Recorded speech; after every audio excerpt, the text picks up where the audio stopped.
We back. Start this thing out. Errol Spence versus Mikey Garcia Dog walked him. for 12 rounds. 12 rounds. Dominated. And you gonna go ahead with that? And no, I didn't. I hate the way they do the weigh-ins on Fox Sports. I liked it better. I liked it when the UFC used to do their weigh-ins and stuff. They still do it, but that was one of the things I wanted because I didn't know Michael Garcia was coming up in weight to fight him, and I was wondering like how big is he from Spence? And Spence got a long reach. He had a little bit of a height advantage, but I'm pretty sure weight wise, he probably still weight, but speed. Cause I watched a couple clips of him and I was like, yo, that boy Spence got some speed on him. Yeah. Speed with hand speed and speed to get out of the way because he was popping dudes and then he would slip out the way and then come back and get you some more. And when I looked at Michael Garcia film, I was like, sometimes he throw a little wild. And slow. Yeah, he throw a little wild, and I was like, especially for him being a counterpuncher, you would think you wouldn't be throwing so wild. And when I watched that fight, I was like, he couldn't throw any punches though. I said it looked like his best punch was the straight down the middle right hand, and he was just like blocking the whole fight. And I'm like, yeah, that goddamn speed kills. And the thing about the fight was what happened before the fight. The week before, and everybody was talking about Mikey Garcia was going to win. So many people were saying this, and I'm like, nope, he ain't got a shot in hell to beat Errol Spence, and because he's too slow. Like he's not a fast fighter. He looked very flat-footed in that fight. Because he is a flat-footed fighter, and like Errol Spence just a different breed on another level, and I like Mikey Garcia, but he's not on Errol Spence level at all. I know on TMZ he was talking about Errol Spence was like, yeah, I'm gonna be the new Floyd Mayweather with bigger. And I was like, shit, but that speed. The thing is though, he's not hateable. Yeah. That's the thing about Errol Spence. He's like quiet. Mm-hmm. And though I didn't get like I told you, I didn't want to say face-to-face thing. I used to like that when HBO did that too. Thought they were real nice. But I guess Fox Sports kind of did their own type of thing, and he was like, yo, it's a lose-lose situation for me in their fight. Whether I go in there and I knock him out in the first round, they're going to say, oh, he was too small. Or if I go in there and I dog walk him like he did, people going to say, oh, he had a heart to sit in there and take that pound. I said, funny, after that fight, that's what that chick said. Yeah, he showed a lot of heart. No. Yeah, and that what bothered me about it is that if y'all gonna say that, then none of y'all could say Garcia gonna win the fight before the fight, because to say he gonna win and then come back on, oh, but he was smaller. You knew that going in. You still picked him. Mm-hmm. You still picked him, and I don't know what it was that made anybody pick Mikey Garcia to win that fight. I really don't. Mm-hmm. And that was another thing that I seen from they film that I seen from Errol Spence film, but I didn't see from Michael Garcia. It looked like he had power in both hands. Knockout power in both hands, Errol Spence. But with Michael Garcia, it was, for me, they were talking about his left hand. I was like, I seen him knocking people out with that straight right. But if he can't get that off, and we talked about this last time when we were talking about the UFC. If you got a great jab, you gonna win. And see, the thing was about it, to me, watching the fight, he had nothing. Like, he had nothing whatsoever for Errol Spence. I said, once Errol Spence took away his little jab, he had nothing after that. He couldn't get off. Especially because I was like, yo, I had to watch some more film especially on Errol Spence. I do remember him fighting Kell Brock, made him take that knee. In his own home country, made him take that knee. Like he was standing with Cap.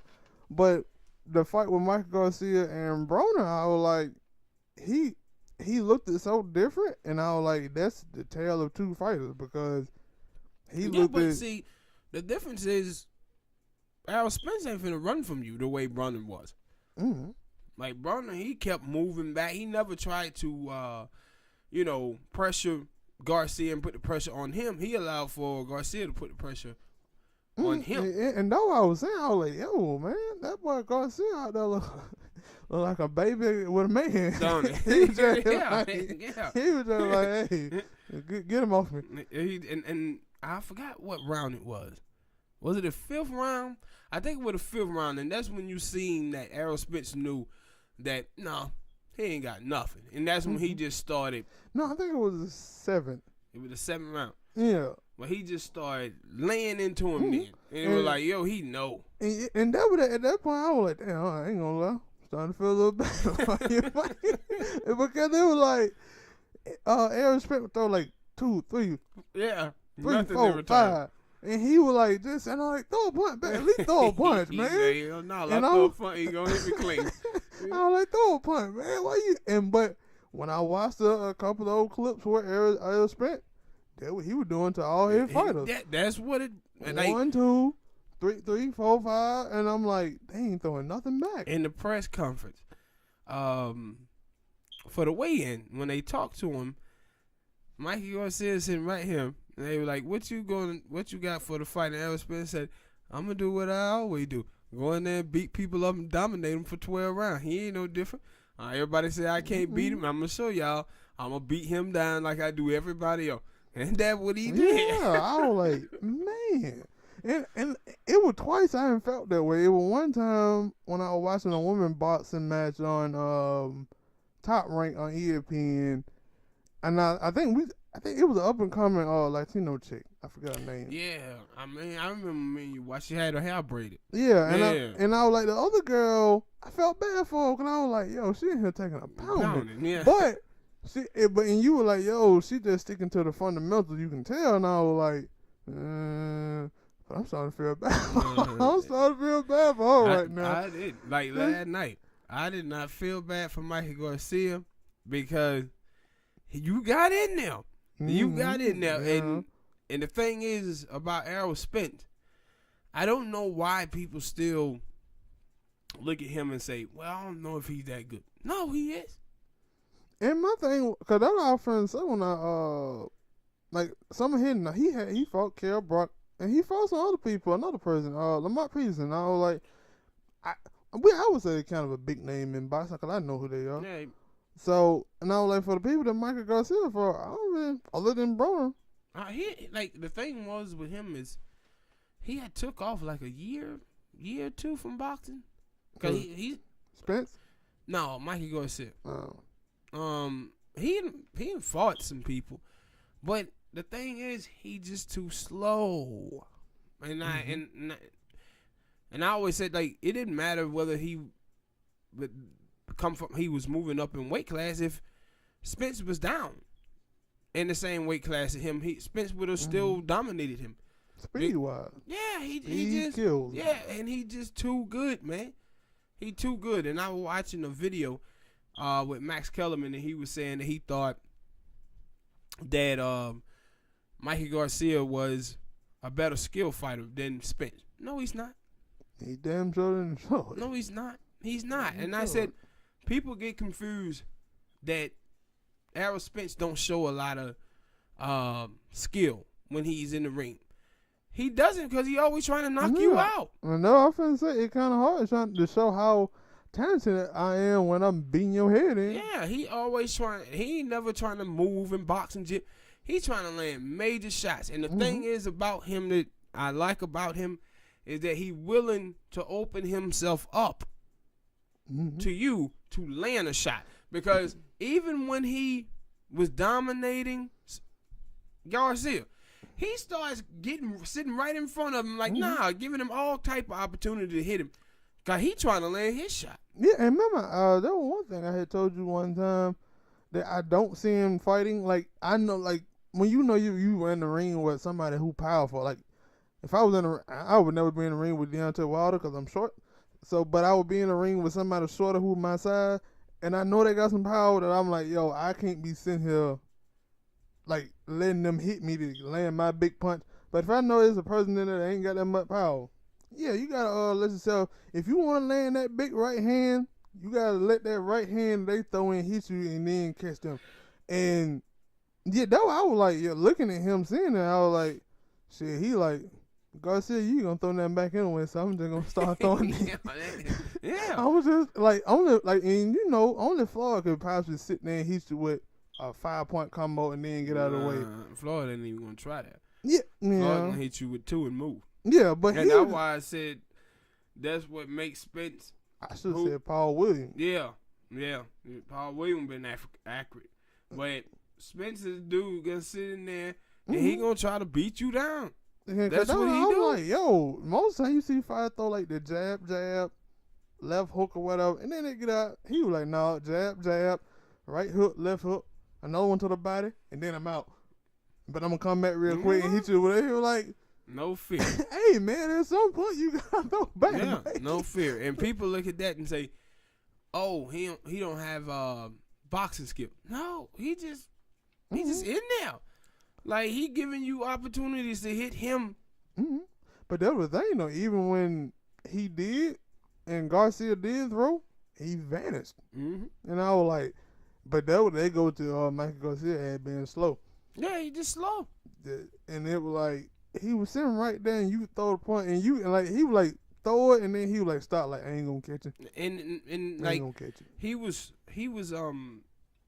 even trying to move out of the way of those punches. He was just catching them with his shoulder. Mm-hmm. And now I was like, Mikey, yeah, like I told you last night, I was like, yo, if my brother, you would corner me, you be like, yeah, man, Smoke, I'm finna start the fight. All right, go ahead. But as long as you tell them you want to start the fight, not me, because I don't want to look bad on me. But I know there ain't no way in hell I'm winning this fight. Go ahead and start the fight. Yep. Next topic, man. Errol Spence versus Manny Pacquiao. And that'll fight you'll watch? Yeah, you know, most time I try to watch. I like Manny most of all Manny fights. He'll fool, and then you know with Manny, somebody might go out. Now that I think about it, because it gonna be him. Yeah, no, I'm gonna say that. Yo, gonna be him. Him and Errol Spence had that. Well, we'll take a punch to give ours back. And the last time I seen Manny try to give a punch, take a punch to give a punch, he laid out flat, looking like he was about dead. My whole thing is people talked about Manny beating Broner. Manny didn't look good in that fight, even though he won it. I thought he looked old and slow. Yeah, no, I was finna say, like, I forgot all about that I watched that fight, and that he didn't look as fast. Cause I was finna say, like, that was gonna be the tale of who speed win. But if he still got a little speed left, we'll see, and we'll see if it happens. But I think it'll be like, yo, his speed declining that much that Errol Spence can just go in there and tee off on him, and like we said, and he gonna bully Manny, because man. you was saying that, but hell, you said it about, but I said that's a tale of two different fighters, because Michael Garcia was hittable against Broner, and Manny Pacquiao was hittable against Broner, but Broner didn't take the chance. We seen what Errol Spence already done to Manny Pacquiao. I mean, to Michael Garcia. And everybody else he fought. So, Manny, but though I said I gotta get the Manny, and they were like, yeah. Most time you see a fighter come in the ring, and they be like, hey, you want this fight? And they say, oh, well, you know, I gotta go talk to my agent, talk to my team. And Manny was like, you want this fight, Manny? Yeah, let's do it. Yeah, but he didn't seem as interested in it. He was still trying to get the hell out of that ring. Yeah. He was trying to get the hell out of that ring. Like, as soon as Errol Spence said, wait a minute, hold on. Hey, Manny, come on over here. Manny was like, come on, get your ass over here. Maybe I don't want to go. Yeah, man. Manny wasn't too sure about saying, yeah, I want this. Maybe I don't want to go over there. No. They were asking, I seen a vid today where they was asking Kelly Pavlik, do you think Manny should fight him? He said, hell no, I think Manny should fight a couple other people and dodge this one. I don't think he want to get it now. I don't think he want to get it now. I would dodge this one. Mm-hmm. And now I was like, yo, that boy there just dog walked the hell out of Michael Garcia.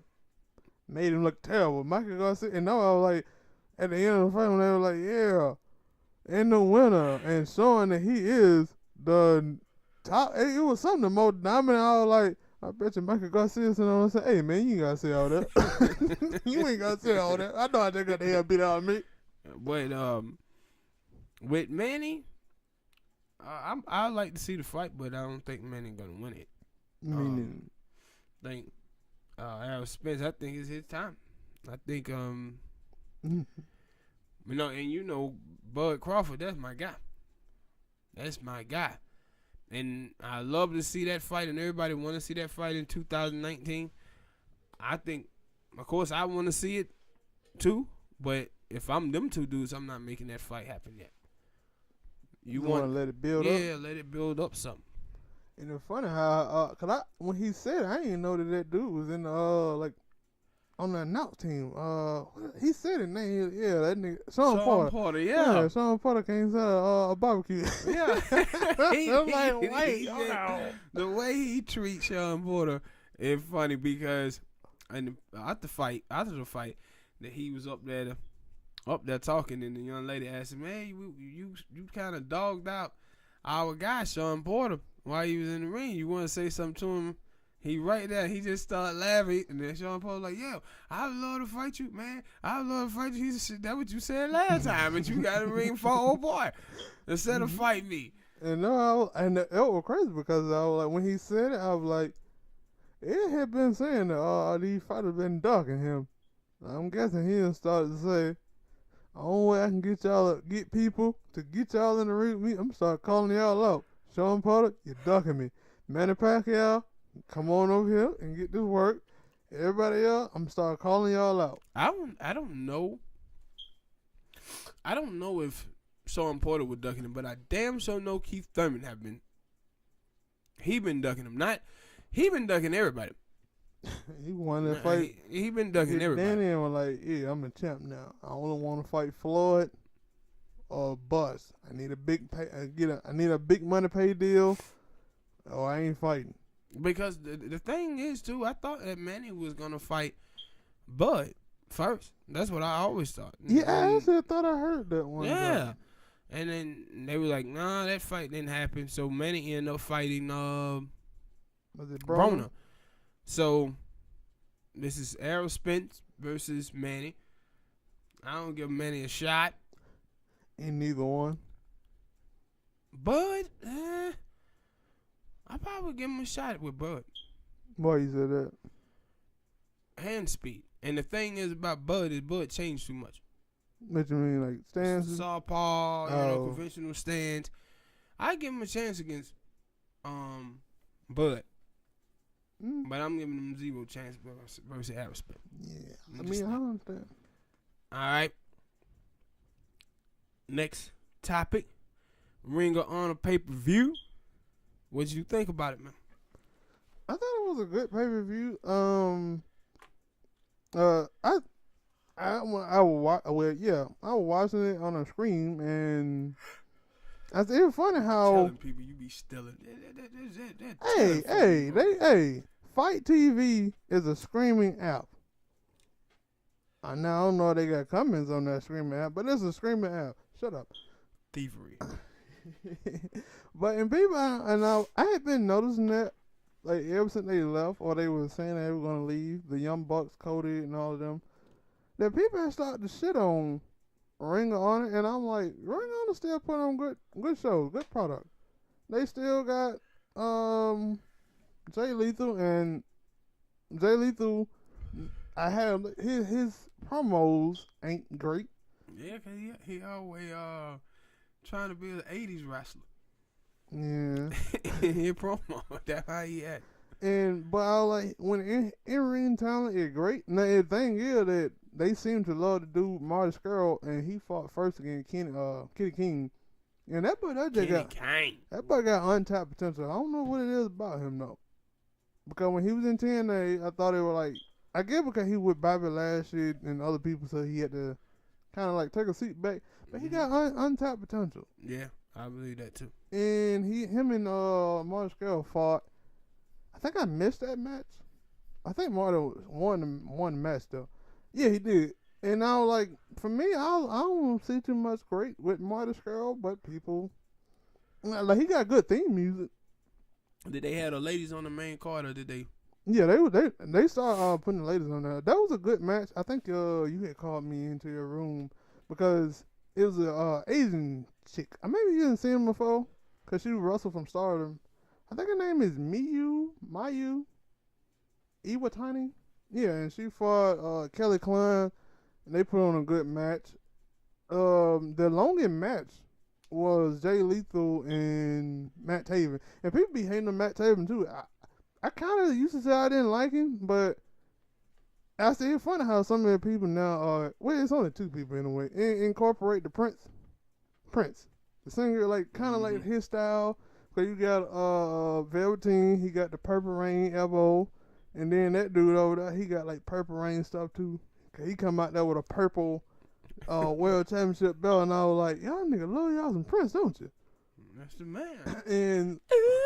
And I was like, he grew on me with his promos, and he do good in ring matches. That went on for about like an hour. An hour. Yeah, and then it was a draw. What did they fight in Vegas? Yeah, they fought in Vegas, and that wasn't even the main event. And it was funny because Matt Taven had just came out like right during it supposed to be like a tag team match. He come out there and said, "Yo, I want to fight Jay Lethal now. I want my title. I want the help." Cause he said that he won the world title a couple shows back, but he got cheated out of it. So he keeps saying that his thing, that it's a conspiracy. They don't want to see him win. They want to keep Jay Lethal, because Jay Lethal called himself the franchise. They want to keep Jay Lethal as the head always with the belt and stuff. They want him to scribe. It's kind of funny because most of the time that role is reversed, because you got a black dude who is always thriving while it's a white dude who is not. Kind of a role reversal, ain't it? But anyway, and they had a great match. They had some interference in there from his little group, and the fans in the crowd was loving it, but the nigga that was in the chat, they were hating it. And I was like, man, that's a great match. Y'all loved it when Kenny Omega and Okada had they hour-long match. It's crazy to me. One of the things that's crazy is that you hear people say, I want these wrestlers here from Ring of Honor to go to WWE. This wrestler from TNA to go there. And then as soon as that happens, they start trashing the product of Ring of Honor, trashing the product of TNA. It was like, why y'all want all the talent to be in the WWE, then whine about the company not being good? And it was funny because they were talking about Matt Taven. They were like, yeah, I just wish he would go to WWE NXT. And I was like, why? They got him, like, he been centered around the world heavyweight title for the past 6 months, meaning that they want something big with him. Yeah, like to me, wrestling have become like restaurant businesses. You know, people are attracted to the big golden arches and the goddamn cartoon character of Ronald McDonald and stuff like that. And so they may look at a restaurant as a mom and pop restaurant and not think that restaurant can be as good or better than McDonald's, but the food is actually better than McDonald's. And see, this is the thing with the WWE. Like, people don't look at TNA and Ring of Honor and AAA, Lucha. They don't look at them in the same breath. They look at the WWE like, oh, it's the pyro, the big screens, and all of that shit. But when you I understand that because I think that I thought that about the UFC, but with the AEW, people are all like, yeah, man, AEW gonna come for WWE, and like they ain't even done a show yet. Yeah, but they looking at the money interest. You know what I'm saying? It got to be that. They're looking at the money interest, and that's what I'm saying. Like, they treat them like they treat restaurants. Man, because that's what I was thinking. I was like, yo, the WWE, UFC, and the NFL. The reason I say NFL because they got the AAF and the XFL But next year, like they treat them like the big market. Like yo, when it used to be saying, cause I remember when I was in high school, one of my friends was like, yo man, and we played football. He was like, yo man, I don't really care to go to the NFL. Yeah, I would like to go to the Arena Football League. And I was like, really? And see, and that what I'm saying. Surprised about that. The difference there is the NFL got the players coming from college. So when you look at the AAF or any of the other football league, you getting the dudes who couldn't make it. That's why it seemed like, okay, those leagues are lower than the NFL. But the WWE is taking Ring of Honor talent, taking TNA talent, taking all of these other company talent. So how is it that the WWE is so much better than those companies when they taking those people's talent? And that's why I never got that. Like I used to see people be like, oh man, I would love it if AJ Styles would get away from Impact TNA and go to, and they were like, why? Like, are you saying that he don't do good work over there in TNA, or are you just saying you got some wrestlers that you want him to see in the WWE? But you know what I'm saying? It's the glitz and glamour of the WWE.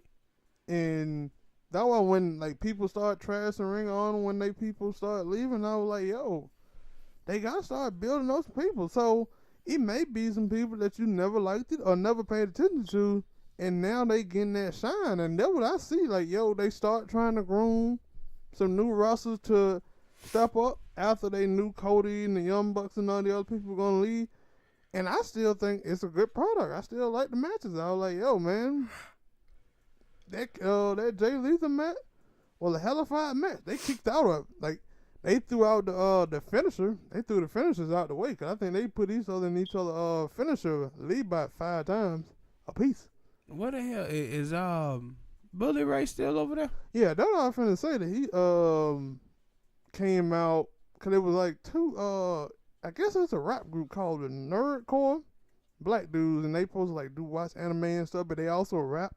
So, because they got a big show, I think it's April the 4th, the New Japan Ring of Honor like super thing, in Madison Square Garden, and they're supposed to be like a real big event, and I guess they supposed to be like the host of it, I guess not. And then Bully Ray came out there, and then he talked bad about them and talked about how he and sold out Madison Square Garden, basically because he worked in WWE. I like, nigga, you didn't sell out Madison Square Garden, the WWE did. They didn't come to see you.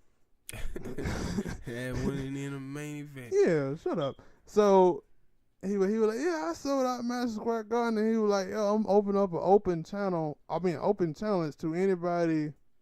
No, he made it specific, like he was talking about somebody.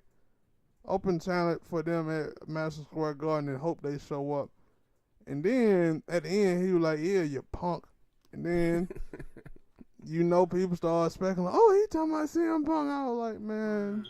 Okay, you said Punk. He was talking about CM Punk now. I was like, yeah, y'all got to stop with this CM Punk thing, man. Yeah, because it don't, like, people keep mentioning CM Punk. I'm like, dude, he's done.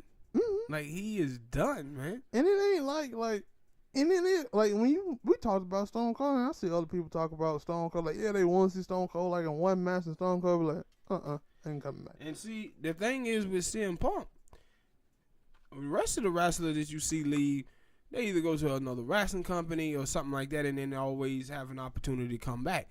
But CM Punk seemed to be making money elsewhere, films, writing little kids books, yeah. So it's like, yo, he's still doing his thing outside, and his wife is doing her thing. Mm-hmm. And I was like, it seemed like they didn't left wrestling and found completely, other things, and just said, yo, we done. So that I was like, yo, y'all out here dreaming for CM Punk to pull like a Shawn Michaels or something, and he come back for 1 or 2 matches. It don't seem like it. It seemed like he like, I'm comfortable with what I'm doing. I'm straight. Mm-hmm. I might like wrestling, but I don't like it. He might even love wrestling, but he don't love it enough to come back. So what grade would you, 1 through 10, what would you give that pay-per-view? I would give it an 8, and the reason I would give it an 8 because it still is some new people that I don't really know, and there's some people that I just don't care for. And like I said, I don't really care for Marty Scurll, but I liked it, Kenny King, so I watched that match. That dude PCO, I think you know who PCO is. He about 60 years old. I think he need to retire. He be doing some bad. Like Disco Inferno. Did you see Disco Inferno out there? Man, Disco Inferno look good for his age. Man, please. Disco needs to sit his head down somewhere. I mean, he do, but I'm waiting for that him and that Scarlett Bordeaux match. So you can watch him get his head whooped. Yeah, but I give it an 8 for that. And they had a tag team match that was a main event. I give it an 8. They had that dude Magnus out there. He ain't Magnus. He Nick Adonis. What is that? Adonis, whatever his name is. I don't like him like that. Think he's a character. A terrible character. I get they got like some working with NWA with Billy Corgan and them, so that's why he always be on that show sometime. But I yeah, hate Magnus. Yeah. So I give it an 8. I thought the Jay Lethal match was incredible, even though some of the other people didn't like it. Me and the fans in the crowd were loving it, so I don't know. I thought the women's match was pretty good. They did need some more women over there. I think Tenille Dashwood or Emma in WWE, she's still hurt right now, so that's why she ain't there. The tag team match was dope. It had a lot of blood, and like I said, that dude PCO need to retire. I believe he gonna die one day. Man, he gonna. That look like Terry Funk. He was bleeding all over the fucking place, and then like the bumps, man, the bumps, like those, and like it ain't like regular bumps. Like, it be like some real bad bump when you look at him, you like, man, he about 60 years old. That might have broke his whole. I want to tell you about it. He's still out there. Yeah, and so it's like, okay, the fans are liking it, but what y'all gonna do when that dude don't get up? Laugh.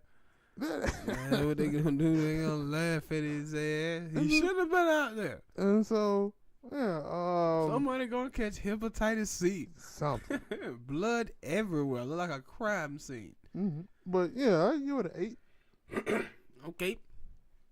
Next topic. Just hilarious. On a plane. Seen some Sikhs. Said she felt threatened. Had 4 of these people kicked off her flight. Man. Like, these anti-Muslim things that she did, she do this, and like a day or two before, we have the shooting. A man killed 51 Muslims, and we're gonna talk about that a little bit later. But what's your thoughts on her doing that? It dumb. Like, you mean tell me? Really, I said dumb because I'm like, yo, you acting like this the first time you ain't seen 2 Sheiks, Muslim. It don't really matter. People on a plane, and yo, you just say, okay, I feel my life, and I'm gonna get them kicked out. Like, these people ride on planes every day. Yeah, it's just dumb. Ride on planes every day, and with that type of mentality, then you must think it's okay for white people to walk by you or your son, because she do got a son, and clutch their purse close to their body, because you black. And the stigma is black people, we are a bunch of thieves. Yeah. And the thing that I had a problem with, not just that she had done it, but it was like once she put that video out, I believe people were criticizing her for it. Which they should. And she said, oh, y'all can't be mad at me because I don't think like every other black person think. But black people don't think that way. No, she's saying that black people don't feel threatened when they're around Muslims. She's saying that she does. And she said when people were killing her about her doing this, she's saying, well, you can't be mad because I don't think like all black people think. Like, no, you thinking like a racist. Mm-hmm. Fool. That's what you doing. Just because you see some Sikhs on a plane. And that's why my whole thing is like, did they do anything to her? Did they say anything to her? She didn't say they did anything. Only thing she said was she felt threatened because they was on the plane with her. Yeah, I'm like, yo, and that's what I'm saying. Like, yo, man, I'm pretty sure. Like, and I didn't watch the video. Was it? She had a video of her doing all she just had a video of all the aftermath. No, she had a video of her laughing. She was laughing as the people were on doing it was like they was getting the 4 seats on the plane and moving them elsewhere. And she was like, "Oh, look at him now! Look at him!" And then it flips to her talking. Then to doing in another interview talking to the people who were responding to her video, saying that she was racist, and she started saying, "Oh, all this junk about y'all can't blame me because I don't think like black people think." And it's like, dude, you being racist towards this man, these men on this plane, just because they Sikh. This is no different from parking lot Patty, swimsuit Amy. All them motherfuckers. Yeah, the Me Too dog. Yeah. The Me Too dog. When you said, I was like, Me Too dog? Yeah, when the white woman Me Too the dog, black dude, cause her dog was his dog humped her dog at a park and she called the police. They didn't Me Too the damn dog.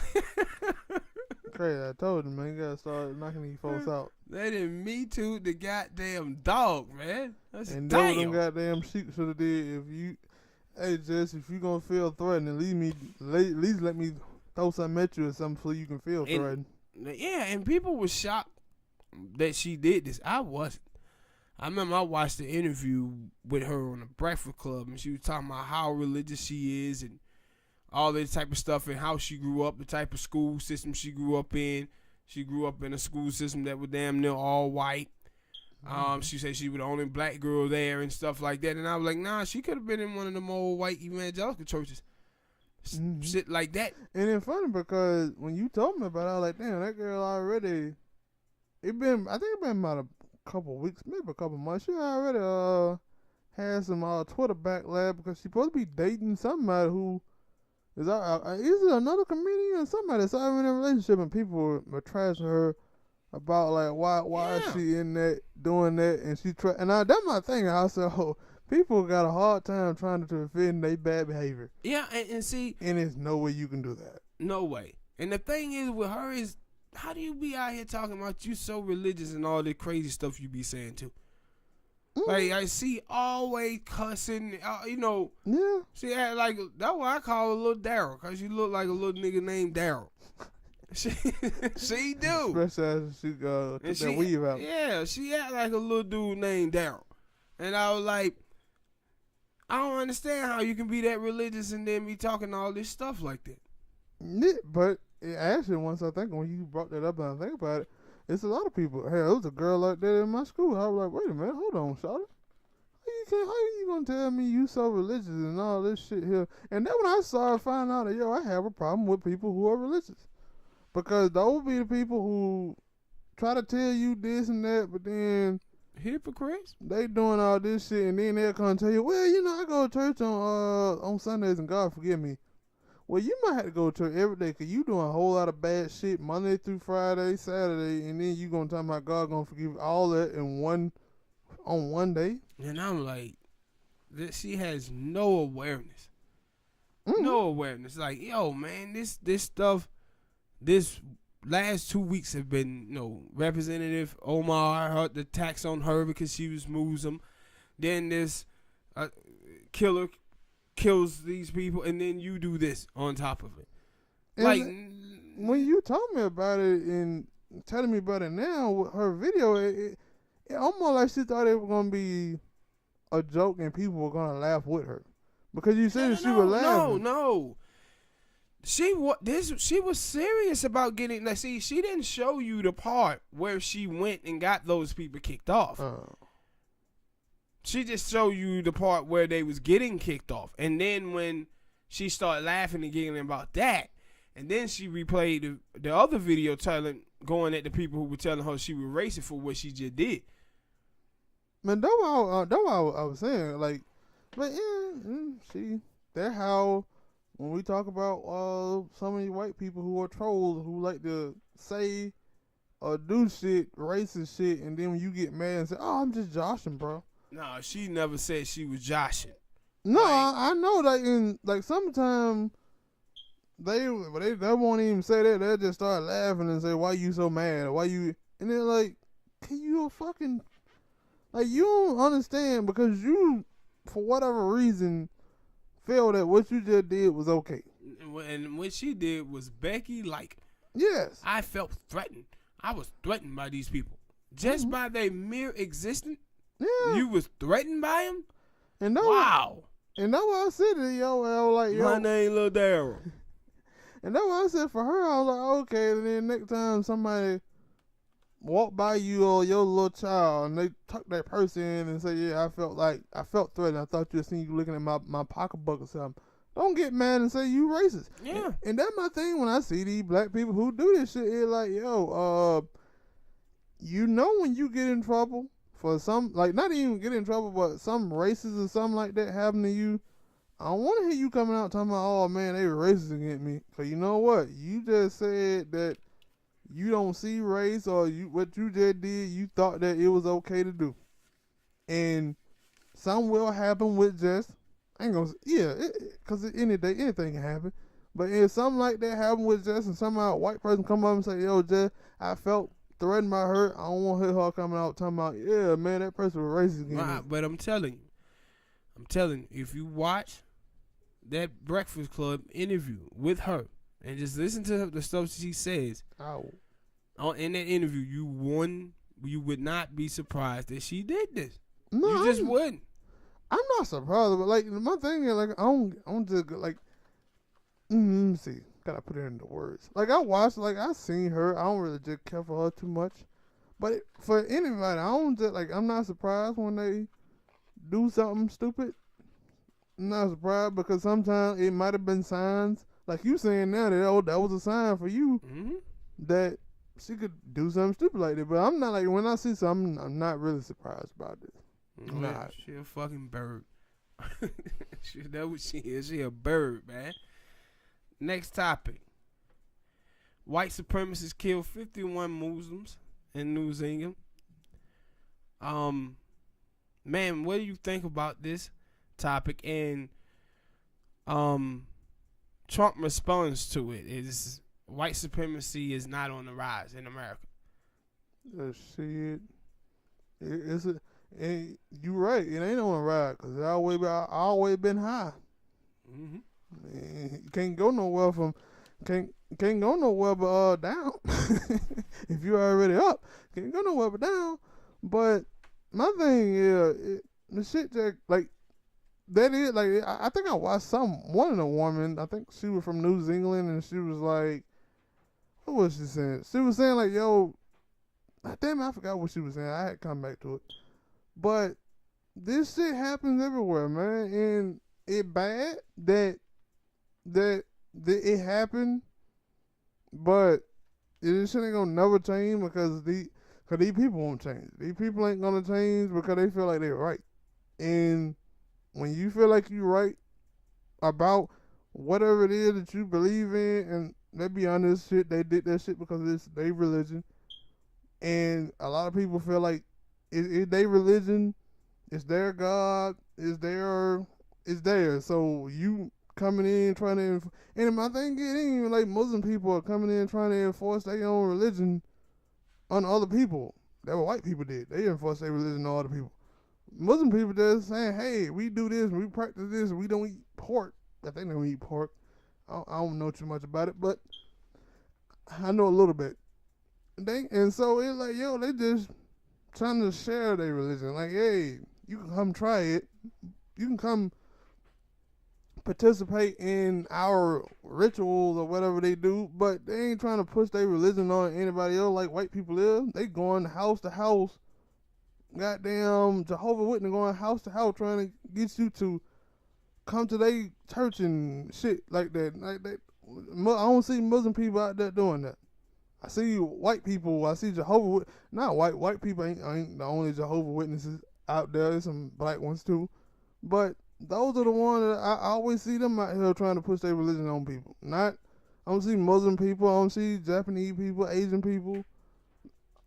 Shit, Latino people do Latino people have a own religion? I don't think so.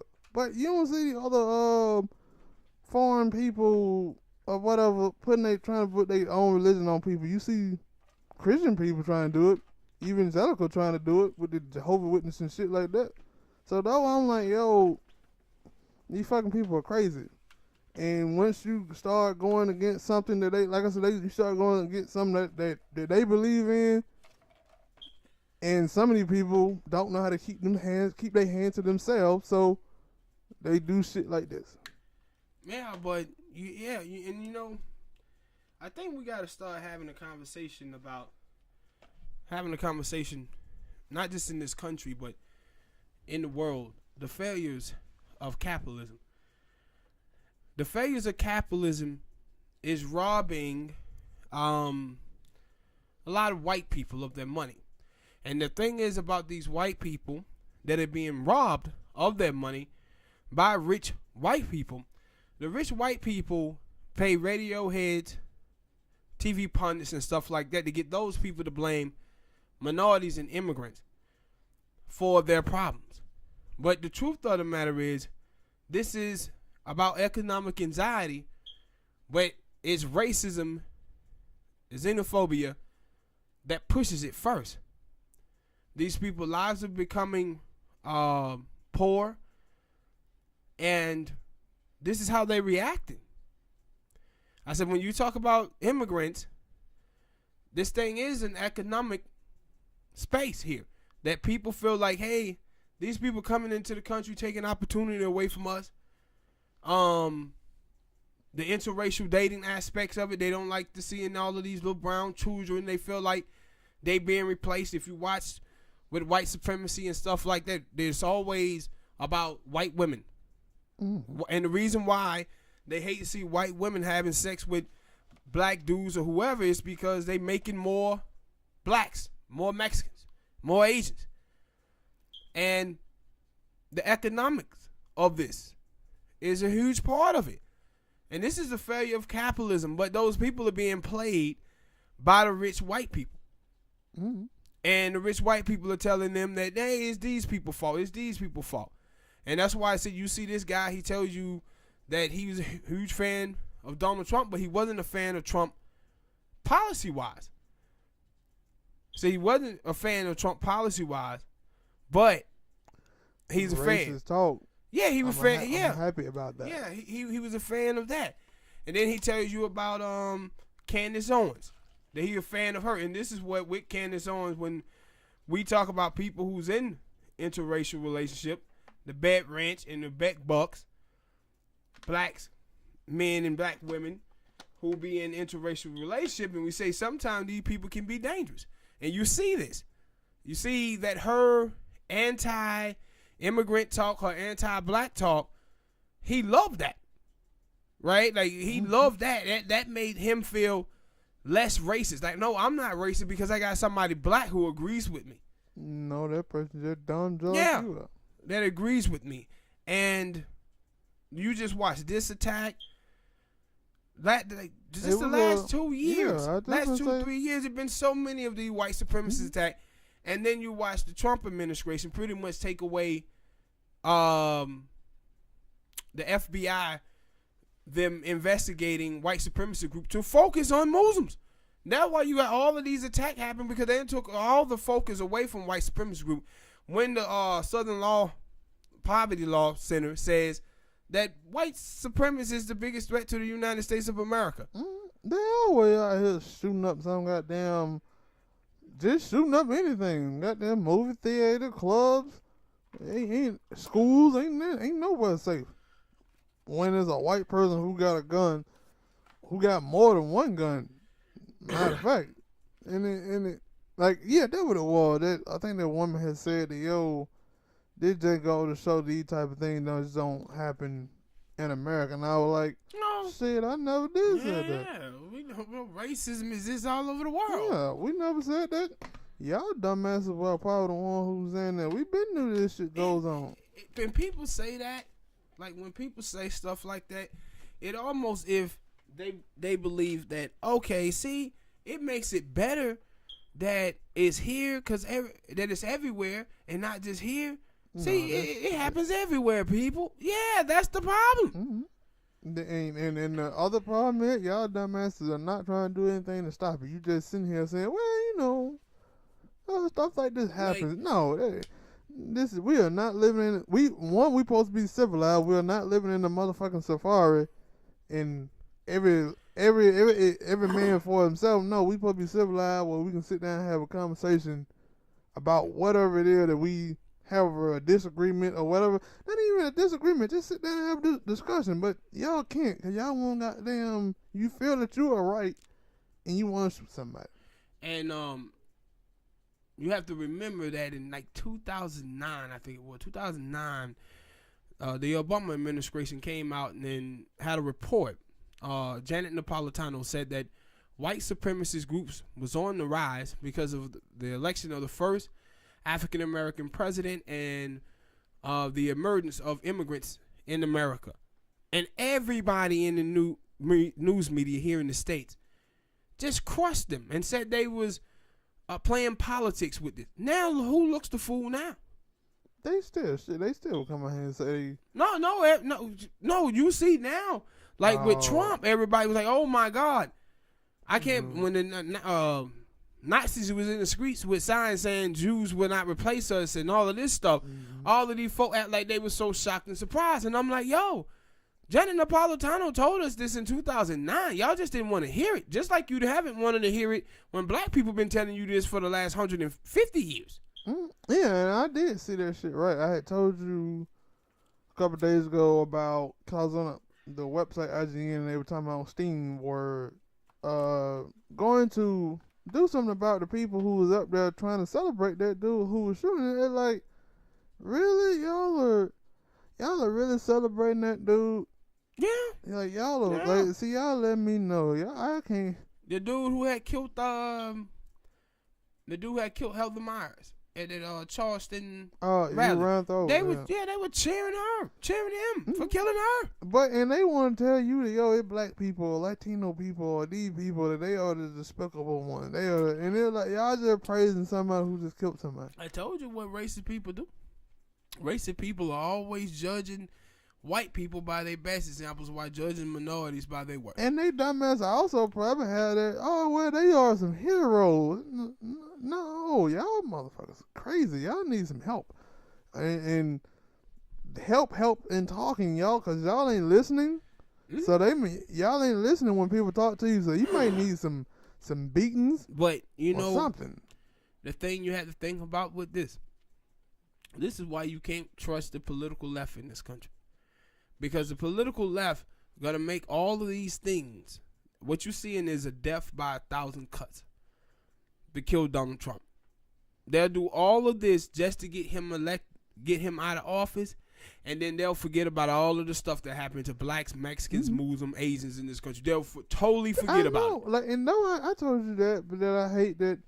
Anytime something bad happens where they're racist, not even just racist, or somebody comes out and say something about people being sensitive, they want to say, oh yeah, it's the culture we live in now, because we living in Trump. And they were like, yo, man, this shit was happening when Obama was in office.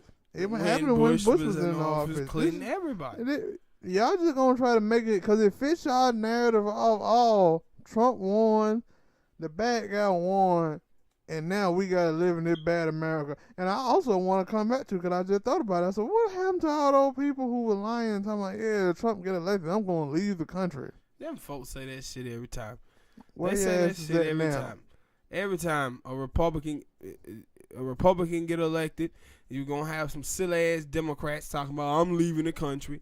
Every time Democrat get elected, you got Republicans talking about, I'm leaving. Their asses ain't going nowhere, acting like big ass babies in a playpen. Cause I'm saying, like, yo, if your ass did leave, it'd probably be a good thing. Cause if you for this instance, like, yo, or for any instance, cause a lot of these people are fucking idiots, so it'd probably be a good thing if y'all leave and don't come back. Yeah, and that's what, like, with this, I said, PewDiePie. Yeah, I see him out there trying to goddamn defend himself. I was like, stop acting like people haven't been reporting you for being racist on all your shit. And like when you were talking about the Steam thing, the homie Tariq Nasheed, They've been talking about this for the last 2 years about the white supremacists recruiting and game chats and online play and shit like this. People been talking about these things for the longest time. So when you told me about Steam, I wasn't surprised by it. Because I've been hearing about it for the last 2 years. Well, I guess I was, because it was, like, when I saw it, I was like, well, I do remember. Like, yeah, I was just thinking about the crazy game where I think you showed me one time where somebody had made a game where you can go and basically go and shoot up a school. Mm-hmm. Now, I was thinking like the old crazy shit like that, but I never thought like this. And it like, y'all niggas and took this shit up to a whole. But if I looked at that then, because I think that when that person came out with the game where you can go into a school and shoot up a school shooter, I think they would call it. It was something stupid. That I should have known then, because they were like right after that Parkland shooting. Yeah. That, y'all motherfuckers are sick. They think, no, the motherfucker think everything is funny. Mm-hmm. And funny. And that's why I don't condone violence unless it's against white supremacists.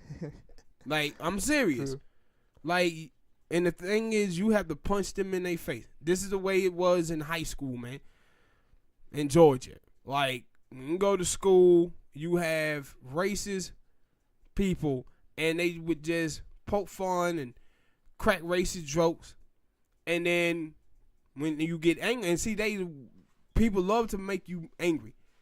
They get that rise out of you. But you can't just get a rise out of them. You have to punch them in the face. Mm-hmm. You have to punch them in the face, bro, to let them know. It's like a bully. You can't just let a bully you, because if you do, he's just going to keep doing it and doing it and doing it and doing it because he think he has that power over you to get that rise out of you. But when you whoop off in their motherfucking ass, that's when they stop.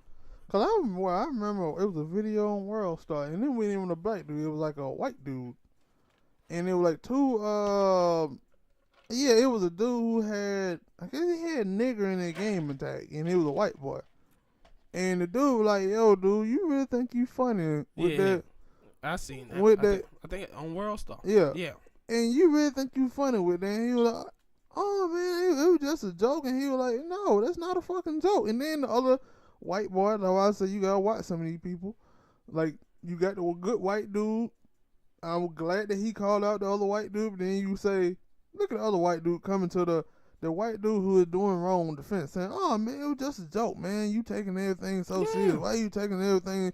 Like, yo, because you know your family, and my thing is, when they do go through some type of struggle, what they do? They go out here asking for help with the damn opioid. Like, when black people was out here on opioid drugs and hooked on that shit, and black people were asking for help, they were like, oh, you deal with that by yourself. But when they family members and shit started having to get hooked on that, they started, hey man, we need some help. We need some help.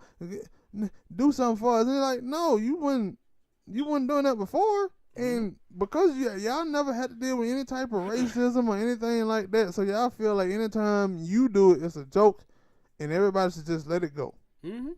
And I was looking at it with Trump, and he comes out and he says, knowing that this just happened, and the words of the white supremacist who did this shooting, he says, these people are invading our country. Our countries is an invasion. Trump comes right out and starts saying that same stuff, using that same language. And I said, like, he doesn't do himself any. Said something. I thought I was. He also, he always saying something stupid. That's why I said he need to take a goddamn, his wife need to take a goddamn Twitter away from him. And he was like, yeah, well, you know, it bad people on all sides of this. Yeah. But the bad people over there are the one who doing it, while the bad people here, they silent that time. And it was like, it's no and matter. That's why I said he doesn't do himself any favors, man. And then this is the thing about it, is he's in that tough spot where he knows a lot of his supporters are racist. He knows that, and he don't want to come out and say, hey, y'all need to stop this shit. This shit is stupid, it's dumb. I don't condone white supremacy at all, because he feel like, oh, I'm going to lose my base, my support. But what you doing on the other side is you riling the other minorities up in the country, and these fuckers going to be out ready to vote your ass out. And I said, when you take into account of colored people and then the whites who are to the left, it's more of them than it is right wingers in this country, man. It's more of them. But I guess he saying he banking on the 2 black chicks, maybe the 3 if you count Candace on. Shit. And the possible Cubans and Latino people. No. They still ain't enough. No, it ain't gonna be enough. Cause they shit like what, 20%, 30%. And I said it ain't gonna be enough. Like, this is a death by 1,000 cuts. Like I said with him, that's what they doing. Every last one of these things is gonna be contribute to him until he call it out in the right way. They gonna contribute everything to him. Yeah, I said it's funny because every day after he had got elected, I seen news things always talking about, yeah, we're gonna do everything, we're gonna try to do this and we're gonna try to do that to get him vetoed. And it's like, shit, y'all almost to another year of possibly not putting up a good candidate again and letting him be reelected. And y'all are, when you should have probably been pushing more to find a good candidate to get him out that way. No, see, they're not. The Democrats are just worrying about using him. They like, yo, we don't have to put up any good policies whatsoever. We just can use the Trump hate, and that will propel us to the White House. We'll see if that happens. But then I also didn't think about the ADOS coming out and stagnate growth. They also did this. This is what they game plan in 2016. Their game plan then was not to have any policy but make Trump out to be a racist and a sexist and a misogynist. That's what they tried to do in 2016 and lost. And now they're saying, well, maybe we can do it again. And I think the thing that's going to do in Trump, if not even so much of this race stuff, it's going to be them tax cut that he gave to rich people, because now these people are getting these tax reform and finding out they got to pay in more money. And the job, okay? He was sitting here telling all them goddamn miners and shit, yeah, we're going to protect your jobs and we're going to do this. And he was like, yeah, we're going to start shipping these shit out. Now, them fool, they'll vote for him. Yeah. They'll still vote for him. But my thing is, he just told you a lot to your face. And you still saying, yeah, well, you know, yeah, he took my job away and I'm unemployed right now.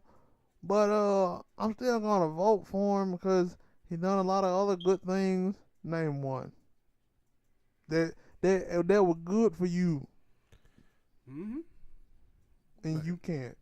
But all the 51 Muslims that died, man, rest in peace, and hope that the family members of the deceased make it through this.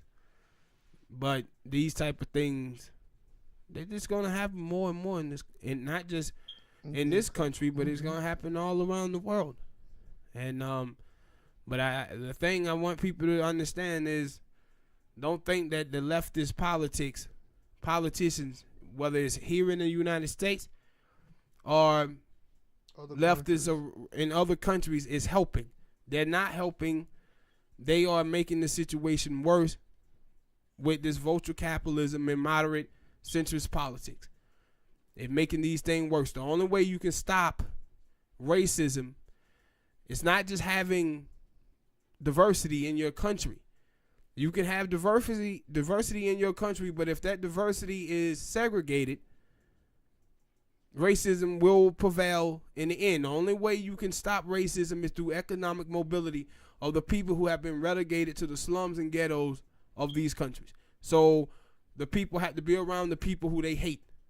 The same way like with gay people. The reason why we gotten so far in this country with gay people is because gay people had a coming out. So they have an advantage. The advantage is that a gay person can be born into an Asian, black, Mexican, Puerto Rican, Democrat, Republican, liberal, conservative, socialist. They can be born into any family, and when they come out, they forced us as a nation to have to deal with them when they was out. And that's why you've seen things change.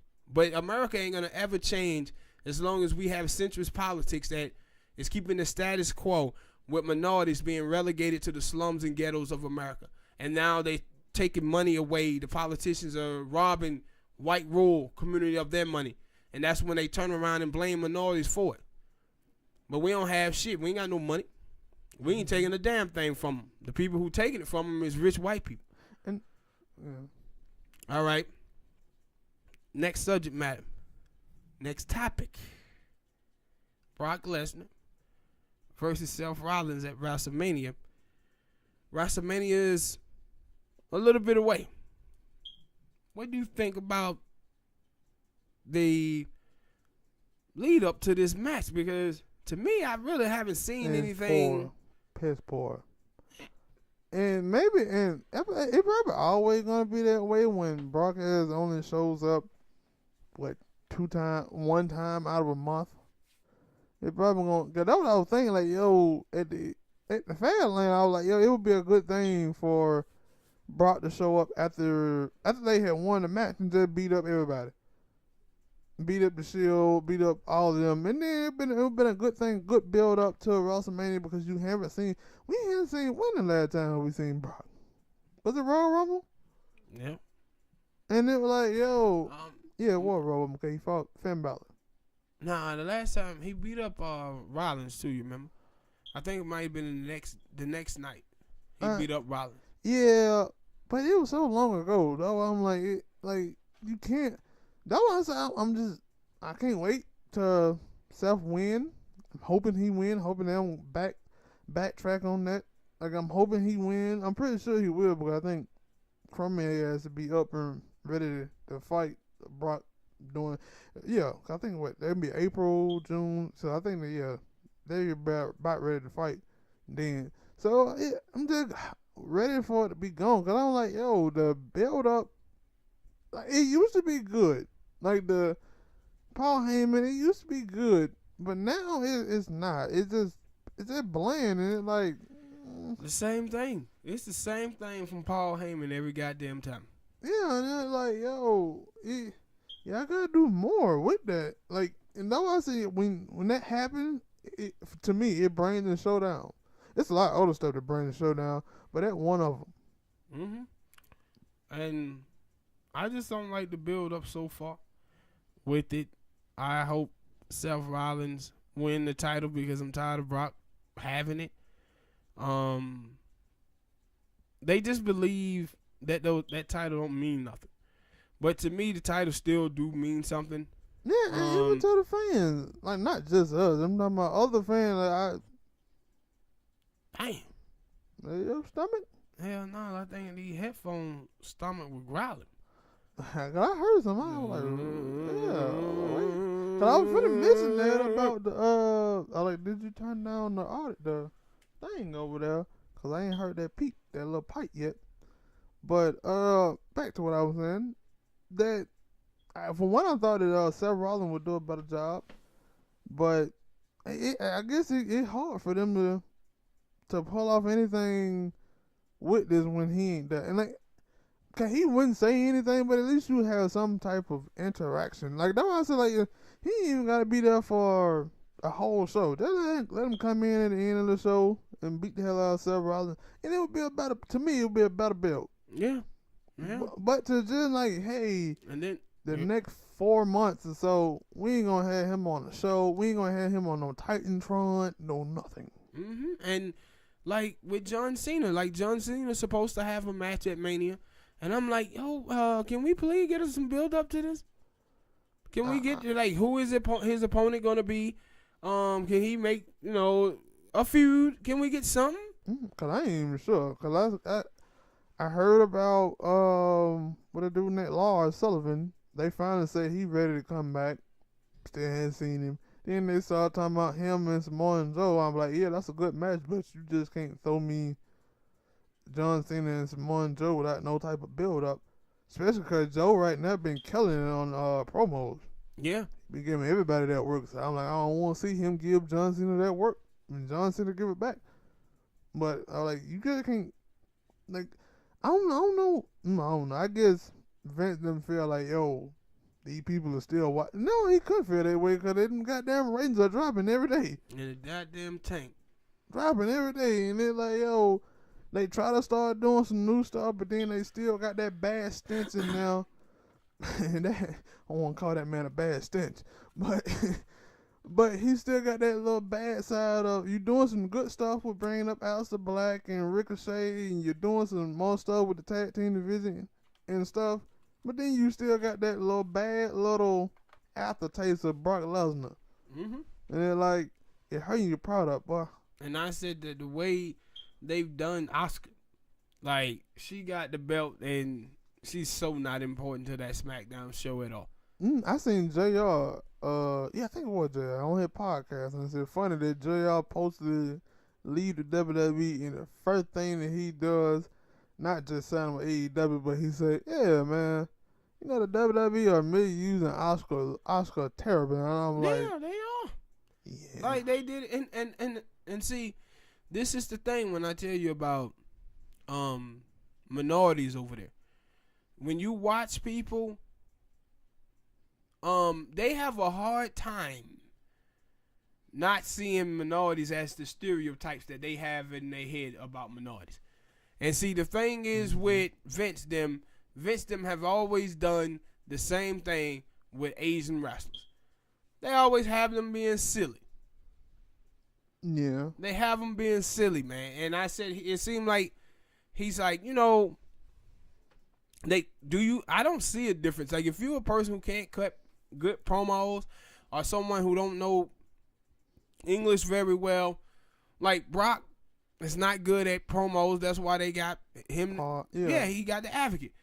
But he's still allowing him to be one of the top guys in his company.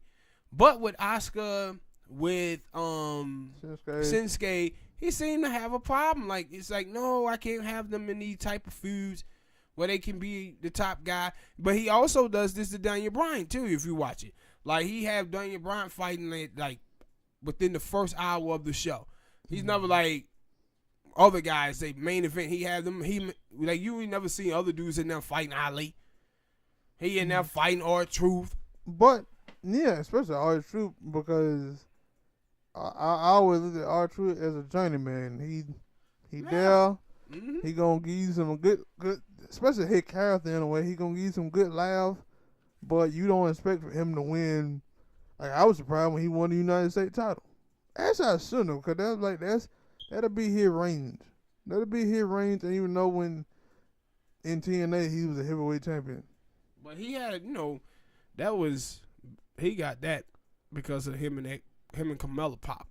They had a pop. You know, I always said that I thought that, especially after he lost it, I was like, yo, they just gave him that because they told him he had to take that dive for Nia Jax at the Royal Rumble. And kind of true, because they let him hold that for about a good month, good 3 weeks, and then he lost it to Samoa Joe. And that's why at the time I thought that they could have went somewhere with that, because he had started doing the John Cena little thing. Open China, talking about he hero and shit. Yeah, I liked it that, and I thought he could have went somewhere with it, but they just crushed that and moved on with Samoa Joe, and I can't hate that because it is about time for Samoa Joe at least get one title over there. Yeah, cause he been on for about a good 2-3 years. And the thing is, AJ came over there first 6 months. Yeah, got a belt real quick. Yep, but that's my thoughts on it, man. Last topic. ADOS movement under attack from from the Boule crowd. This morning on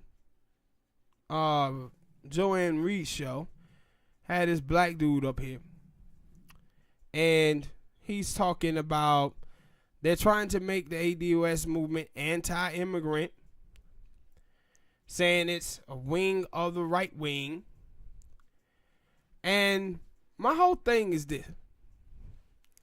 When this thing first came out, man, and they start saying this stuff, you could say in the beginning that, okay, they don't know nothing about the ADOS movement.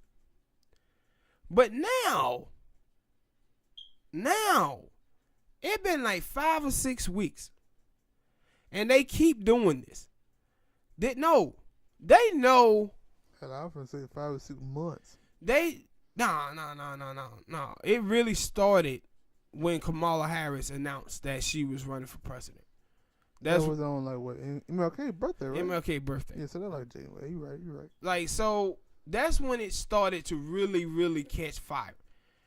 And they attacking us, saying that we anti-immigrant, that we are Russian bots. What you see now, black people, and I hope black people are waking up to this, is that everybody who works for CNN, for MSNBC, and who surround themselves with the Democratic Party, we as African Americans, we can no longer trust any of those people, man. No matter they look like us. Yes, we can't trust any of those people, man. And I said, you know what? That Boule crowd. One of the things about that Boule crowd, if you watch them Negroes think they are Wakanda. They think they are Wakanda, man. They really do. And I said this whole thing about Pan-Africanism. It doesn't make any sense for Pan-Africanism to tell African Americans that, hey, if you accept being an American, you are accepting imperialism. At the same time, y'all Africans are moving to this country to be a part of the same country and eating the fruits of horrible labor of America, but telling black people they shouldn't want to. Like, it makes no sense whatsoever. If you feel that way, then stay in Africa. Like, the thing is, it seems that people only want Pan-Africanism from African Americans and not from other people. Not from other people. It's like this shit is one-sided. Mm-hmm.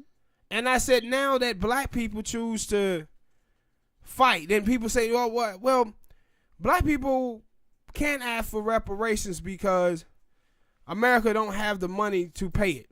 Whose problem is that? They got enough money to... And ain't nobody, people ain't stupid. People know that talking about paying reparation won't be in one big slough of money. It's going to be something that's going to happen over 10, 20, maybe 30-year period, even longer. This is not about one big bang of money just hitting black people. And I said, when you start to talk about this Boule crowd, and the thing is, black people out there, we must understand that these folks only care about one thing, and that's the Democratic Party winning elections. Well, they've been winning elections for 50 years, and we haven't made any economic gain in 50 years. Black people haven't. And that's why you seeing this movement, ADOS. 7 out of 10 African-American children born into a 2-parent household, middle class, falls back into poverty. So that whole thing about us having an education shows you that that's bullshit. That a father being in the household, not being in the household, the reason why black people struggle, that shows you that that's bullshit. That African-American women between the age of 20 and 49 without a bachelor's degree only have $1,000 net worth. They haven't, every time a black girl graduate college, African-American wealth numbers go down because the sisters are attaining so much debt. Do they even, because maybe they do and I just don't pay attention to it, but I do hear that about the black father not being in the house and that's why all this stuff happened. Do they ever tell the stats of when it is a 2-parent household that they still poor? But listen, no, they never talk about that ever, Spain. That and also think about this, bro. When they tell you about African American, and this is the thing about black people that black people got to get out of. Black people love listening to white people. Black people love listening to white people. When they say 70% of black children born out of wedlock, that doesn't say the father is not involved in the home. It's a difference between being a single mom and a single parent. A lot of women in our community are single moms, meaning they are mom, co-parenting, and they single, but the father still in the household, may not be in the household, but still contributing to their children's lives. You go see the CDC report on that African American fathers is in their children's lives more than their white counterparts. Change diapers more, feed their children more, read to their children more. But we believe these things, man. I think we are the only race that believes in the stereotypes about us. Mm-hmm. And I said too many times, we have people who believe the stereotypes about us being the people in the mainstream talking for African Americans. Because I said now this ADOS movement is getting down to the cricks and crannies of black American struggle in this country. They're telling America's biggest sin is slavery. America became the strongest country in the world because of slavery. And you telling me you can enslave people for 244 years, 100 years of Jim Crow smoke, and say we don't have to pay them people anything for that? Yeah, that's what they been telling them. And my whole thing is this. When you talk about the crime that's going on in the inner cities in America, this stuff is happening because black people was pushed out here in America with nothing to start with. And they have black people trying to build a home without a foundation. And what have happened in this country is that we have fallen for the okie doke, believing that we can overturn 244 years of slavery, 100 years of Jim Crow with a college degree. And the thing is, some black people is actually focusing on those numbers now and seeing that it's bullshit. They sit around here now and they saying, how is it that a white person that didn't graduate high school, didn't graduate college, have more wealth than a black person with a college degree? Speaking of college, I'm not talking about it, but because I told you about that. Well, I think it was one day on the NBA Insider, with Shaq them, that they were talking about the boy Zion Williamson after he got hurt, and a lot of people were coming out saying, "Yo, man, he should sit out the rest of the season. He gonna be probably number one pick. Sit out, save his career, get his money because he ain't making no money in college." And hell, you even had Boogie Cousin was like, "Yo, if I known what I know about college now, I would have left so long ago." Yeah. And Charles Barkley was like, "Oh man, when did we come to this that yo?" Everything is about the money. Everything is about the money. What about going to college and get an education? And they're like, and my thing is, I wonder what he feels now about the Aunt Becky from the show, the woman for Full House, and the other two women. I wonder what he feel about that now, about them scamming, and they kids still didn't go to college. And see, that's what I'm talking about. Like, dude, you get an education to get a job. Right? That's what's supposed to happen. You're supposed to get a good job. The thing is that people don't understand is that America have lied to us. When you watch black people, don't nobody brag about their education more than black people. And the reason why black people brag about their education so much is because white people then told them that that's what they have to do to make it. But they got these college degrees and they still ain't making it. Hell, they have middle class cars, middle class home, and poor people bank account. With me and your ass is a cough away from dropping back into poverty. Cause hell, I remember when I was in school. I was in 10th grade, maybe, and our teacher, one of my teachers, science teacher, I won't say her name, but she was talking about how she was white, talking about her kid and how her kid went to Kennesaw and how he had finished college and he still lives at home with her. And I'm like, that shit just didn't hit black people. That shit hit poor white people. No, but you have to understand this. See, this is the problem liberals have. Progressives. That's social economics bullshit. See, this is my problem. White people in this country talk to black people like we white folks. Y'all didn't give us what white people had. White people the one who had the New Deal, and they fucked it off and allowed rich white people to rob them of their money. We never got the money to get robbed of. That's why with progressives, when they start trying to talk about, well, we need to fight for universal programs because universal programs will help everybody. Fuck that. Fuck that. No, we first need to get back what we was owed. You can't come to me asking me for money when you ain't paid me the money that you owe me. Fuck I look like you gonna come up here and ask me for some goddamn money and you ain't even paid me the money that you owe me. And that's what the Democratic Party have been doing for 50 years. It's coming to black people saying, give me your vote, and I ain't giving you nothing in return now, and then we don't even want to have a conversation about what the country owe black people for the past. And I said, this ain't just one fuck you. This a double big fuck you. This is slavery, fuck you. Holding you out of the New Deal, fuck you. And that's why I say, when you look at the numbers, bruh, the numbers show you amazing shit. When you look and see, Spank, that from 1930 to 1965, the tax bracket on the highest earners in America was like 75, 95%. That was to pay for the New Deal. All the millions and millions of dollars that they was giving to white people and building homes and shit and giving them land, having low interest rates so they can buy homes, where they could just show up down there at the unemployment office with a list of their bills, and they was paying all of their bills until they found work. They didn't give us nothing at all. Yeah. So once that shit happens, they start bringing the immigrants in 1965.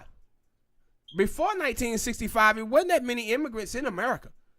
Then they start, like, especially like when you talk about like Africans and stuff, Africans really didn't start migrating really big until like late 80s and 90s.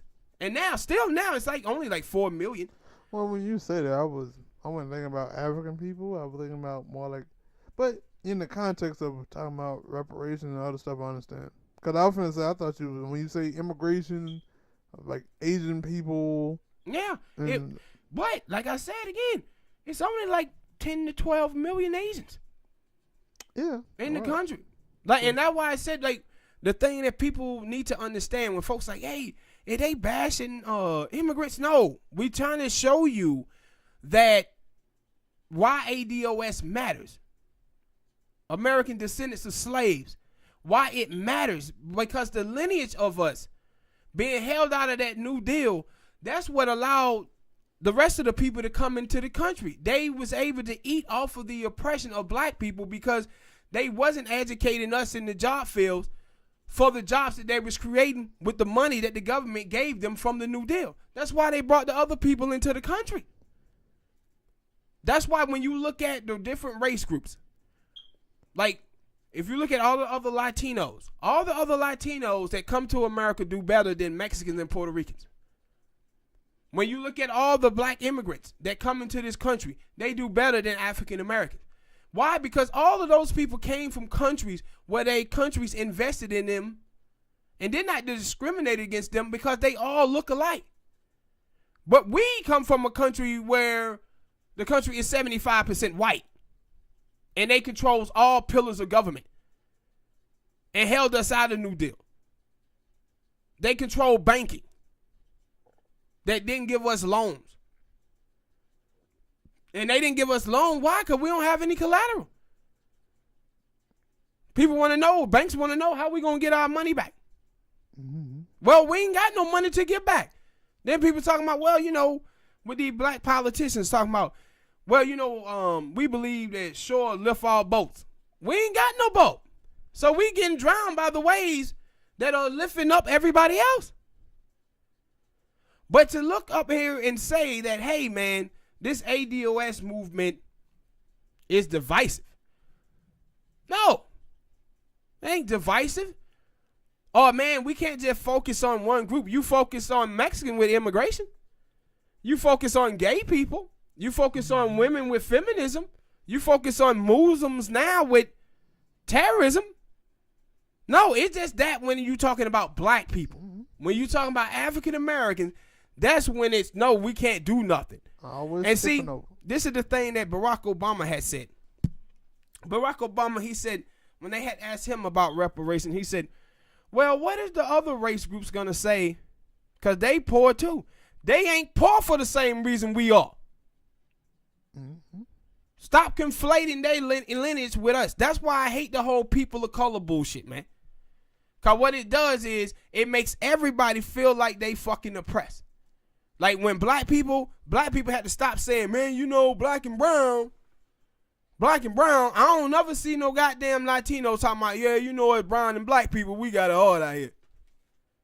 It's always us trying to include somebody else, and we don't understand when we do that shit, what we doing is erasing our lineage. That's why they love to use this damn people of color bullshit. Women of color. If you watch now, black women who are feminists, they pretty much didn't erase their lineage as black women.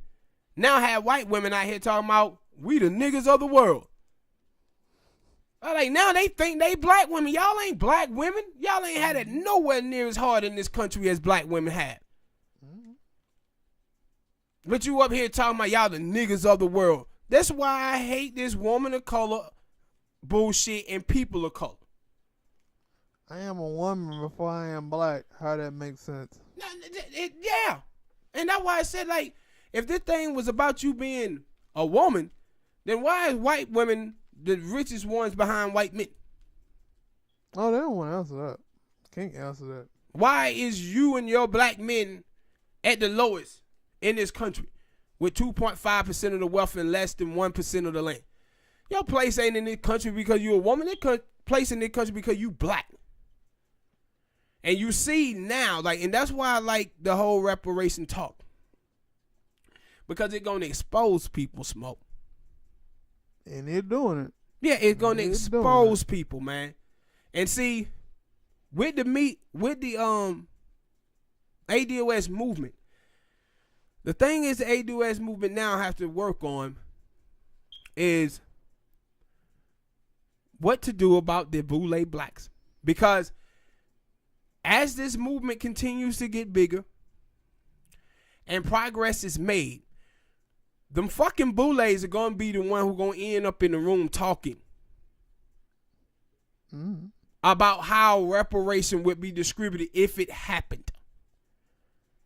That's what they're making sure now. That's what you see. See, first it was the ADOS movement is misogynist and sexist black men.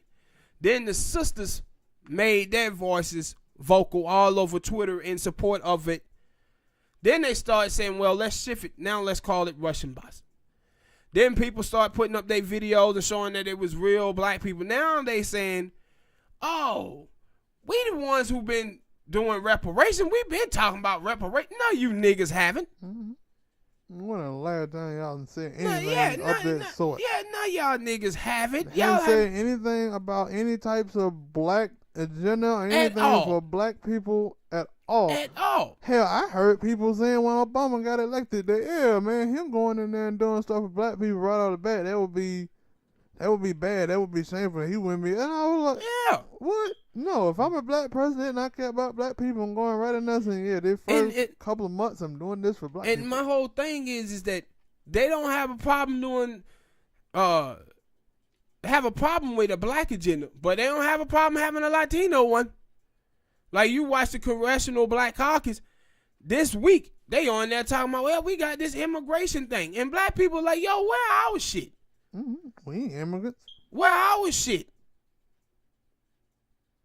Like, and then like months ago, some ladies, some black women on the Congressional Black Caucus was sitting up there talking about, yeah, I think women should get reparation from their suffrage.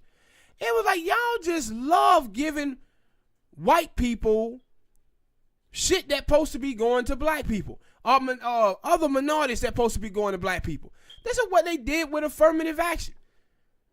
Affirmative action was a program that was created for the descendants of slaves, and all of a sudden it got opened up to every fucking body who comes into America. And even white women who come from the lineage, the lineage of slavery that benefited from slavery. Now they, great-great-grandchildren can get affirmative action too. It's like, yo, dude, black people have like become the run over race where everybody just feel like, no, you can just run over black people. Mm-hmm. You can just run over them because they too busy trying to fight for us. Yeah, they ain't even fight for themselves. I was going to say, and you can do that when the supposed black leaders are not focused on black issues. Nah, them niggas always in the kumbaya. And see, this is my thing. Yeah. When your ass is dependent on white money, you'll do whatever to keep that money coming in. Now, you watch the NAACP, they depended on white money. Donations and stuff like that. And that's why we can never trust any of these groups. But I said now they are telling on themselves. Now, boy, big time out here. I said, man, look how they telling on themselves. Creating these fake sites. Fake sites? Yeah, they got fake Twitter accounts now. Talking about, yeah, we've been fighting. Why your channel was just started 2 weeks ago? Your Twitter account was started 2 weeks ago. You talking about you been fighting all the time. And that's why I said, like, man, the only thing that black people in the media care about, the bots, blacks on TV, is the well-being of the Democratic Party. They don't give a damn about black people. And the reason why they so angry at the ADOS movement is because you got some black people a part of the movement who's saying no black agenda, no vote. Yeah. See, they just worried about getting Trump out of there. And see, the reason why you can't trust none of these Negroes in the media, especially the political pundits in the media, because all of them dudes and girls on there trying to get a job in some administration. They trying to get a job. And I said, we can't trust them. And I said, African Americans, we have to start understanding that, boy, we got sleeper cells amongst us. And we have failed for these people shit, Smoke, for 50 fucking years, man. And the thing is, black people better understand you never follow a leader. Because a leader can be assassinated and bought off. And what have happened to us since the death of Martin Luther King Jr., we have been following leaders. And they have been bought off and they have been assassinated. And we think just because these people look like us, they have our best interest for it. I said, black people, we still fighting we still fighting white supremacy, but now we got this class thing sliding in too with the boule blacks. And not a lot of people understand that. And it's funny because like I play games, I play video games, of course y'all should know that because y'all watch me play video games, go check out the channel. But when you play games like Assassin's Creed or you just play any game that like supposed to be like in like old time periods and stuff, that stuff had always been the problem for poor people, the classism. Like, like these people who are here, they treat people who are below them terrible. Yeah. And only way those people who are on a lower class can get to any type of whatever it is, I'm gonna say success because I don't know how to say the P word. Prosperity, is it that word? That's it. Prosperity. It's by working together. Mm-hmm. But in real life or in now or reality, people don't seem to do that. Now, see, you right. But it's another thing with this. What them niggas do, the boule niggas talk collectivism when they in the faces of black people, but when they get home, they ass practice individualism. And man, black people, we have to understand that a lot of these niggas that's on TV, these niggas is in those tax brackets. See, they get everything they want. The black boule crowd do. They gay marriage, abortion, immigration. They get all of that, but then they get to keep them taxes low too by pushing for white moderates. And Dr. King said that the white moderate was the biggest obstacle in the way of the freedom of the Negro, even more so than the Ku Klux Klan. And we as black people, we've been voting for white moderates for 50 fucking years. And that's why we ain't made no economic gain, because the people who he told us was the biggest threat to our freedom is the people who we've been voting for. But the problem is look at all of the black people a part of the Democratic Party and see how they align up with those white moderates. Like, man, when Nancy Pelosi was getting ready for the speakership, right? You had white people who were from rural communities who was talking about, we're going to withhold our vote from Nancy until she come through with some tangibles. Till she say what pathway she going to choose. All the black people in the Congressional Black Caucus were just lining up giving their vote to her. Just lining up. Now, you tell me what's the difference between the ADOS movement saying we want tangibles and then what the white moderates are part of the Democratic Party who was saying they were going to withhold their vote until Nancy Pelosi got behind closed doors with them and told them what her agenda would be going forward. What's the difference between us and them? We're black. We're black. We're black. Because when nobody at that point criticizing those people in the media, nobody was criticizing them and saying, oh, they horrible for not wanting to vote for Nancy. They would, after the election happened, African American numbers was down, like with young voters was down 46%. Black numbers have been down voting wise since 2010. After the election, who you hear Democrats talking about they need to get? Was it black people? No. It was white. They focus on white people. And I said, damn it. Black people need to start understanding that in 1992, what Bill Clinton doctrine is to sacrifice your own for political gain. And they sacrificed black people with the 1994 drug bill. We lost a generation of black men, left black sisters at home to fend for themselves. Instead of Jesse Jackson and these other black folks in there telling Clinton, hey, black people need economic investment in their community, he was in there telling Bill Clinton, man, when I walk down the street at night and I turn around and it's a white man, I feel relieved. The black pastors, the Boule pastors, was in there advocating for that bill to destroy black people. These are the people who keep getting in these rooms with these white folks, man. They keep getting in this room and they burying us. Hell, we was already buried. And we were trying to get out. Yeah, and I said, before we, as ADOS people, start handling white supremacy, we got to handle these boules and coons first. We got to attack them first. But they in the skies, though. No, they ain't not. No, they're not. Not now? Not now. Not now. Like, if you are part of this ADOS movement, you seeing it clearly. I see it every day when I'm on Twitter and YouTube. I see that African Americans, a lot of them is wising up to, wait a minute.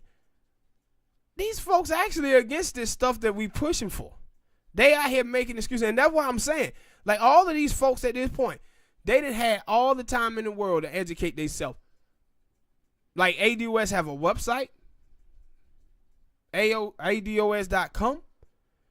The leaders of the movement, the people who's pushing it first, Tone Talks and Yvette Carnell, they have been in contact with The Intercept. They Washington Post. But for some reason, the black boule crowd, they don't know who they are. When all of these other people are talking to them. Newspapers is talking to them. And you telling me, y'all have it? Y'all can't get in contact with them? No, they don't want to get in contact with them. What they're trying to do, Like they don't even call their names out. They don't even say AD West. Because they don't want black people to go look for it. Because they know if black people go look for what the AD West movement stand for, it's going to be very hard for black people not to be for it. That's why they just call them Russian bots.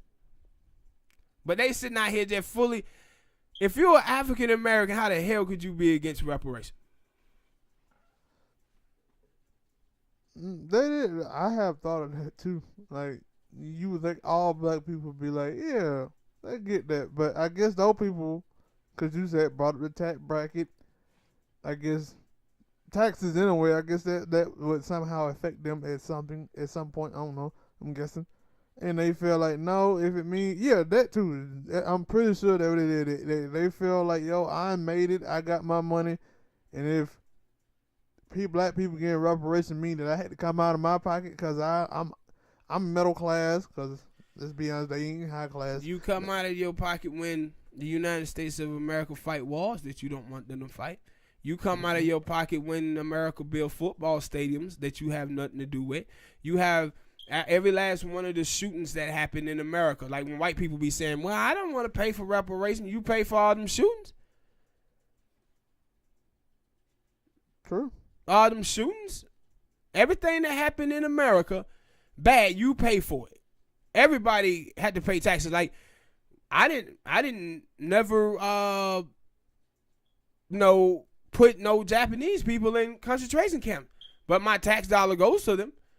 I never did anything with the Holocaust with the Jews, but my tax dollar goes to them. Mm-hmm. And that's why when people say, well, we don't know what reparation is, it's the same thing that the Jewish people got, the same thing that the Japanese got, and the same thing that the goddamn Indians got. That's what it is. When you talking about you don't know what it is, no, you know what it is. You know what it looked like. Mm-hmm. But when it comes to black people, it's, I don't know if we can do this. But the AD West movement, man, y'all under attack, but y'all better keep fighting these assholes, these fucking boulets, and let them know that, man, we do have a voice out here now. Y'all can't be out here just talking for us, man. Yeah, we done let y'all talk for us for 50 years. For 50 years, we done wasted with y'all leadership. Y'all the misleadership class of black America. And it's about time for y'all motherfucker time to be up. So with that said, we out. Subscribe. Hit that like button. Go check out Lib&Smoke gaming channel. Smoke got that Apex over there. He got that Tom Clancy Division demo. This week, I may put up some Anthem and some other stuff. So check out that channel over there. Subscribe, like, man, and we'll see y'all next time.